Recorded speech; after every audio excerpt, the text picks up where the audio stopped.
Kaia is a personal evolution facilitator. He's an international Reiki master, teacher, and energy synthesizer. He has taught in the United States as well as in Beijing. The first, let's start with you telling us about your work and then what kind of work it is that you do. I'm an evolution facilitator. What does that really mean?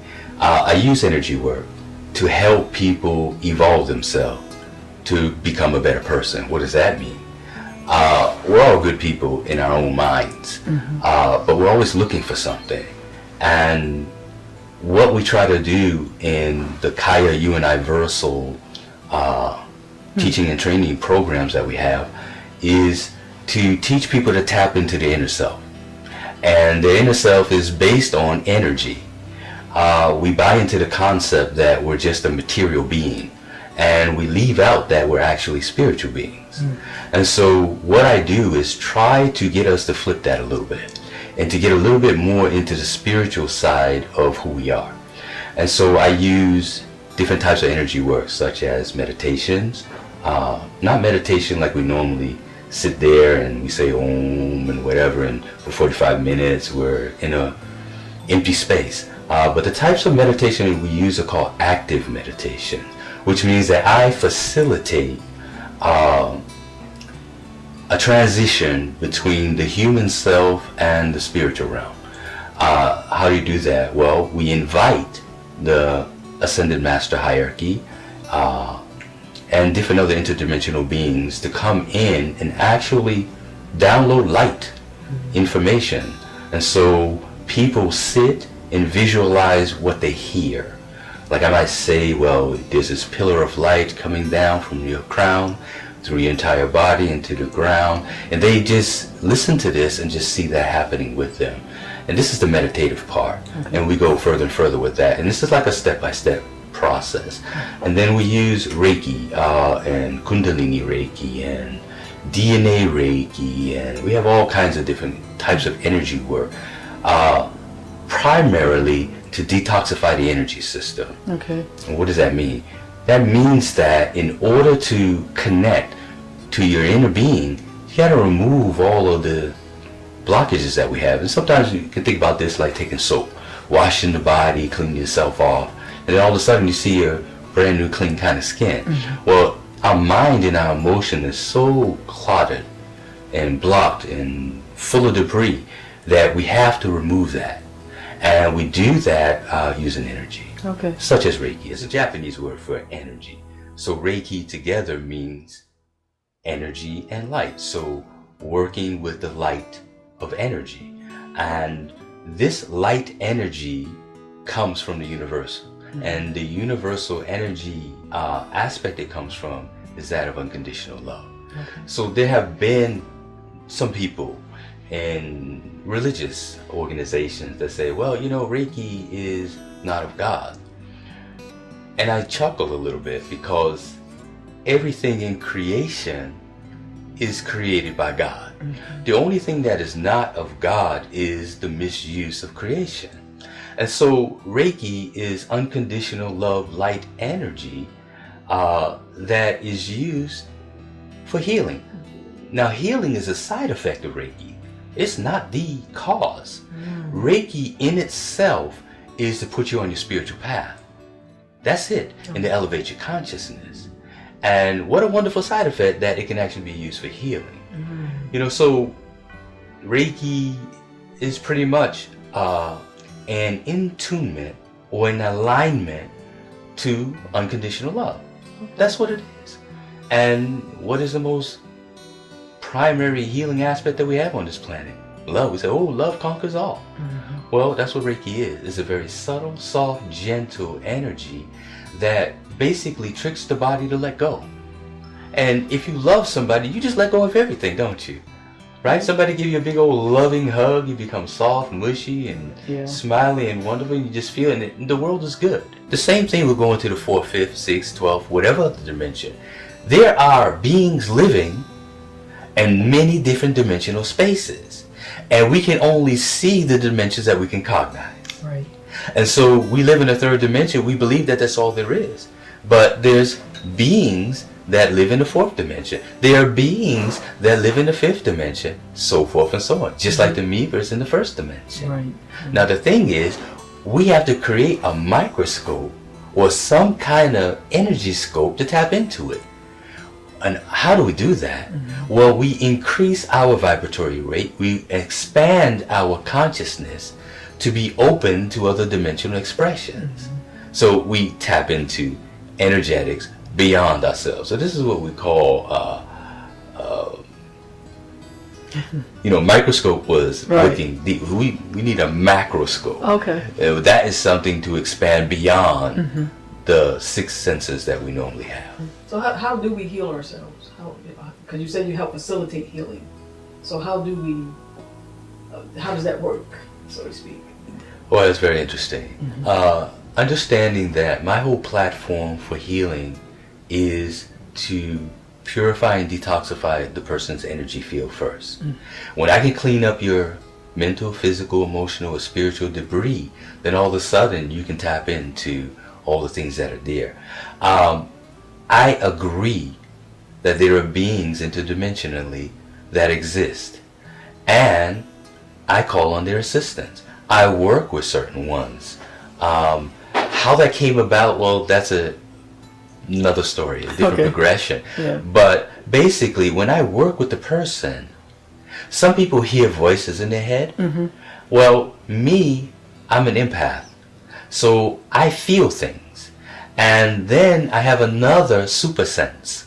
And we all have super senses, but my developed super sense is a super sense called clear knowing. That information is dropped into my consciousness at a moment's notice. So as I'm working on a person, I might see flashes of light on their body to direct me to that area of the body. Or I might just, for the lack of a better expression, I don't hear the word, but there is an impression of a thought that comes into my mind, and I ask a question about a triggered thought.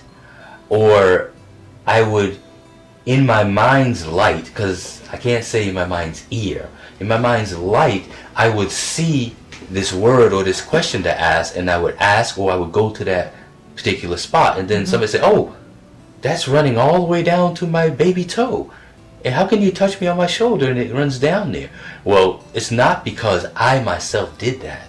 It's because of the interdimensional healing beings that I work with, and that we all work with, knowingly or unknowingly, guided me towards on that person's body. And that's what I try to get people to do, is to make that connection. We have this going on all the time, that all of a sudden we're going somewhere and we feel some ominous feeling. Oh, I don't think I should go that direction. And we go and we get in trouble. Or we don't go and we never know what the trouble was.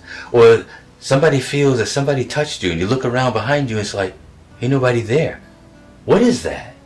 Well, we disacknowledge that it's any kind of being actually being there for two reasons. One, perish the thought if something is actually there, some kind of ghost, or we call it ghost because we don't understand it, but some other presence there, and then, oh no, we're so scared because we don't know what it is.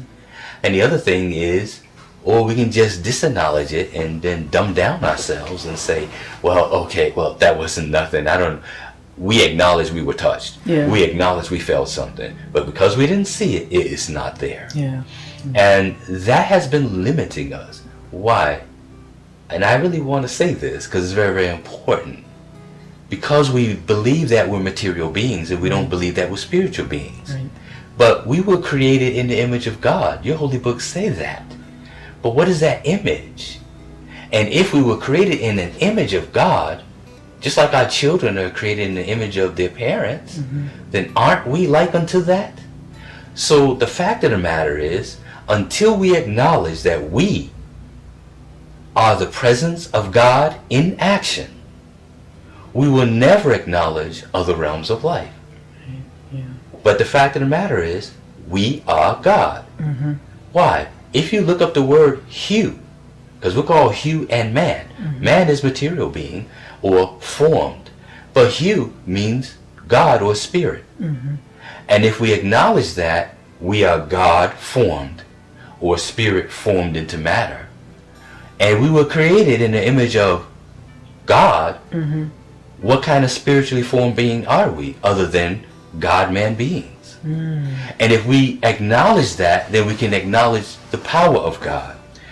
If we acknowledge that we are the presence of God in action, which means that whatever we do is God action.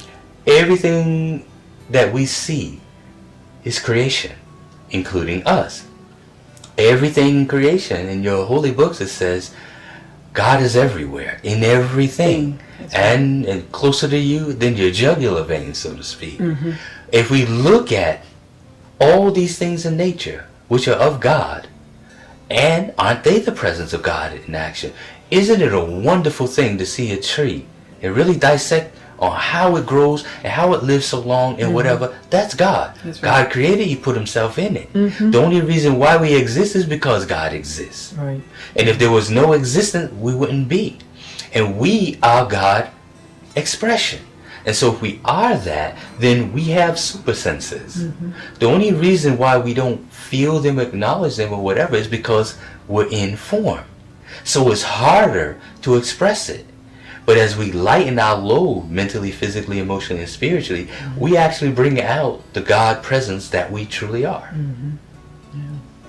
And we're taught very much to say, oh no, it's blasphemous to say that you're God. Well, we are not the source.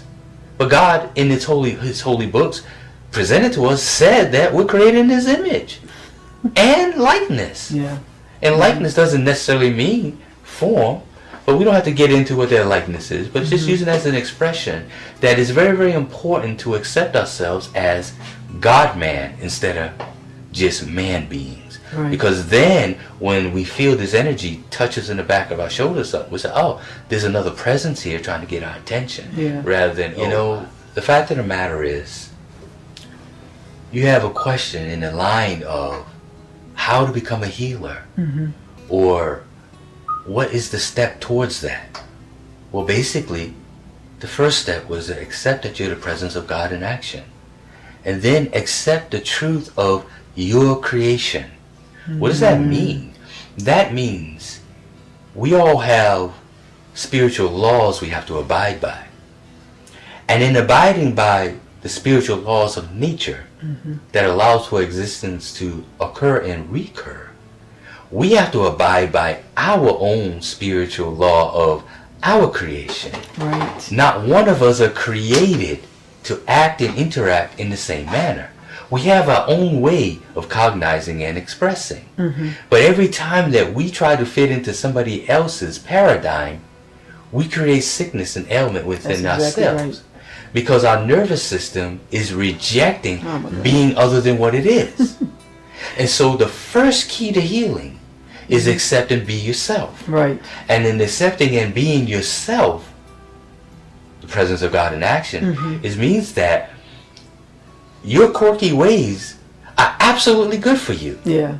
And when you try not to be quirky because it doesn't fit into some club or some group, then you get sick. Yeah. But if you were being the quirky person you were, it might not be in resonance with everybody else, but it's in resonance with you. Right. And as long as you're doing and accepting yourself and being true to yourself, expressing yourself truthfully, then there's 50% of your sickness all the way gone. It's an empowering thing, because when we feel empowered, we walk with confidence. Yeah. Yeah. And if I'm saying I have a super sense called clear knowing. I know things that I don't know why I know it. It just pops into my head. I have a super sense, clear sentience. I just feel things in the environment. I can feel the presence of other beings around. We all have super senses. But because I accept that, I publicly say that I have this. I'm not crazy. Neither are hundreds of millions of other people who have their super senses active, but it's not appropriate to say it. Why? Because somebody wants to categorize you as being something. No, I accept myself for myself. And so my body doesn't have a whole lot of conflict, because I acknowledge that this is what I believe. This is what I feel is the truth. And so when we have a mass awakening, then the governmental structures based on control breaks down. Right. And this is what the governmental structures does not want to happen. Right. But eventually it has to happen anyway, because people are getting sick, people are dying, and it's not just a physical phenomenon. It's a spiritual thing. Like a lot of people come to me and they said, you know, I don't know what you did to me, but I felt like spiritually I was dying. Yeah. You know, so it was a very interesting point that you brought that out, because that's a fact. Yeah. People feel like they're searching for something, and what they're really searching for is the truth of themselves. Right, it's within themselves. And to be themselves. Right. But they can't do that because they're living in society that doesn't promote that. Right. Well, first of all, I'm not special. Okay. I am no different from any and everybody else. There is no real secret. We are the secret. What does that mean? Just like I said a moment ago, basically, accept ourselves as the presence of God in action. When we can open ourselves up as being a spiritual being, having a form material experience, we open a door that's so vast and so wide of acceptance. You see, there's two things that I teach. Acceptance and love in spite of. Accept things for what they are, because it is what it is. I might want to change it, but I can't change another person, place, or thing to be what I want it to be. Right. This is what our societies are based on, and this is why we get sick. And then love in spite of. In spite of what? In spite of them being themselves for who they are. Because it's not our job to make them what we want them to be. Right. We spend half of our time in life with our mates, with our friends, with whatever, to get them to be what we want them to be. And we're making them sick because they're trying to fit the bill, or we're making ourselves sick because we're trying to fit that bill. The secret is be yourself. The second thing, feel what you feel and express it. Because you don't hold it in, it can't take hold of your body. So 2 and 5, second chakra and fifth chakra equals 7. 2 plus 5 is 7. 7 is a number of perfection. 2 means feelings. 5 means communication. Feel, communicate, perfect. Okay. And acceptance means give permission. Okay. Give permission that it's okay for this person to be this person. Give permission it's okay for you to be yourself. Okay. But first and foremost, be yourself. And when you do get in a relationship, be yourself. And as the person is trying to change you, acknowledge that in the relationship through expression. This is who I am. This is who I want to be because I like being me. Because really when we get into a relationship, we don't want the same person. We want somebody different. That's what attracts us. So don't lose your identity. Okay. Now, one of the things I wanted to talk about was how I came to know you, right? And as I had said before, I felt like I was dying a spiritual death, and because I had really been kind of disconnected from religion, although I think all religions had some truth, but I had kind of disconnected from it, so I felt like I was dying spiritually. And so when I came to visit you, I think we were sitting, you know, whatever you did, I closed my eyes, and then I began to wonder, like, what am I doing here? You know, some of that went through my head. But when I left, and so you asked me the question and I finished. You said, did you feel that? And I said, yeah, I felt the surge of energy, right? And so, but I had felt the energy, the surge, so, you know, it's just, that's what I felt. So about a half hour later, I went to visit my sister, and about a half hour later, I was like, wow, it was just like this euphoric feeling came over me. And then the feeling lasted like for about a month. And it was just an amazing feeling and experience. And I think what that experience did for me was that it, and actually now after, you know, doing classes and things like that, I began to now have a different relationship with religion, because now I saw it differently. So tell us about your book again. This book here, you know, is being sold on Amazon. Okay. So you basically look up Reiki Masters Training Manual on Amazon.